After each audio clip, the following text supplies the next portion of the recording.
ये खबर तो आप सब लोगों को मिल गई होगी कि भारत के मित्र देश इजराइल के अंदर इस समय बहुत ही लार्ज स्केल के ऊपर प्रोटेस्ट हो रहे हैं। इजराइल के लाखों लोग वहां पर सड़कों के ऊपर आकर विरोध प्रदर्शन कर रहे हैं। इजराइल के prime minister Benjamin Netanyahu Israel के जुडिशियल सिस्टम और जजेस की सिलेक्शन प्रोसेस में कुछ चेंजेस करना चाहते थे।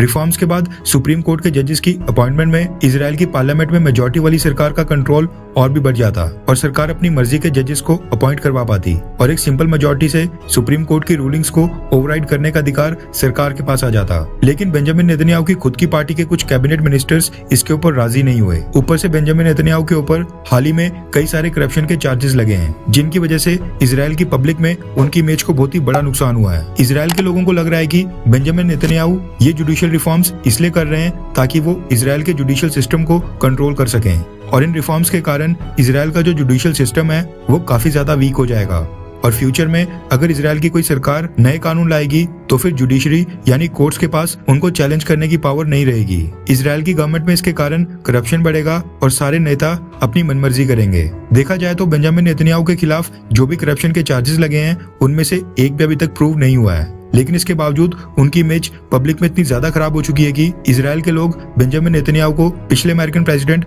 डोनाल्ड ट्रंप और रशियन प्रेसिडेंट व्लादिमीर पुतिन के साथ कंपेयर कर रहे हैं। अब क्या हुआ कि इन रिफॉर्म्स के पीछे बेंजामिन नेतन्याहू की कोई भी मंशा हो, चाहे उनकी इंटेंशंस अच्छी भी हों, लेकिन टाइमिंग पूरी तरह से खराब हो गई है। बेंजामिन नेतन्याहू ने आज से ठीक 3 महीने पहले 29 दिसंबर को इजराइल के प्राइम मिनिस्टर की ओथ ली थी, जबकि अभी कुछ ही महीने पहले उनके ऊपर करप्शन चार्जेस लगाए गए थे। वो कोर्ट केसेस फेस कर रहे थे। अब बेंजामिन नेतन्याहू इजराइल के प्राइम मिनिस्टर तो बन गए, लेकिन इजराइल के लोगों के बीच में जो करप्शन चार्जेस के कारण उनकी इमेज खराब हुई थी उसको उन्होंने ठीक नहीं किया।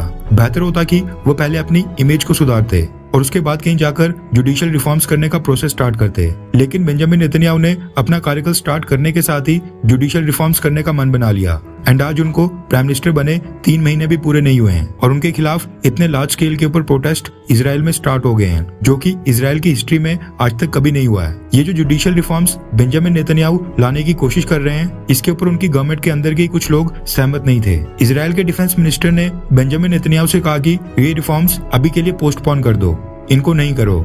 लेकिन बेंजामिन नेतन्याहू को ये चीज बिल्कुल पसंद नहीं आई कि उनके डिफेंस मिनिस्टर ने चेन ऑफ कमांड को तोड़ा। इसलिए बेंजामिन नेतन्याहू ने अपने डिफेंस मिनिस्टर का ही रेजिग्नेशन ले लिया। उसके बाद न सिर्फ इजराइल की गवर्नमेंट बल्कि जो इजराइल की फॉरेन कंट्रीज में एम्बेसी हैं, वहां पर कॉन्सुलेट्स हैं, वहां पर पोस्टेड कई सारे अधिकारियों ने रेजिग्नेशन यानी इस्तीफा देना स्टार्ट कर दिया। इन सब के बाद इजराइल की लेबर यूनियन भी बेंजामिन नेतन्याहू के खिलाफ खड़े हो गई और उसने कॉल दी कि इजराइल के अंदर और इजराइल के बाहर जो भी गवर्नमेंट एम्प्लॉइज काम कर रहे हैं सब के सब स्ट्राइक के ऊपर आ जाएं। जिसके बाद इजराइल के सभी गवर्नमेंट एम्प्लॉइज ने अपनी यूनियन की कॉल मानी और भारत समेत दुनिया भर में इजराइल की जितने भी एम्बेसीज हैं वो रातों रात बंद हो गई। इजराइल के एयरपोर्ट्स के ऊपर एम्प्लॉइज ने स्ट्राइक को सपोर्ट किया, जिसके कारण भारत समेत कई सारे देशों के साथ इजराइल की फ्लाइट कनेक्टिविटी अचानक से टूट गई एंड कई सारी फ्लाइट्स का आना जाना अचानक से बंद हो गया। एक एक करके इजराइल के गवर्नमेंट एम्प्लॉइज के बाद नॉन गवर्नमेंट एम्प्लॉइज ने भी इस स्ट्राइक को समर्थन देना स्टार्ट कर दिया एंड पूरा इजराइल बेंजामिन नेतन्याहू के खिलाफ खड़े हो गया। जब इतना कुछ हो गया, इसके बाद इजराइल की ओपोजिशन को लगा कि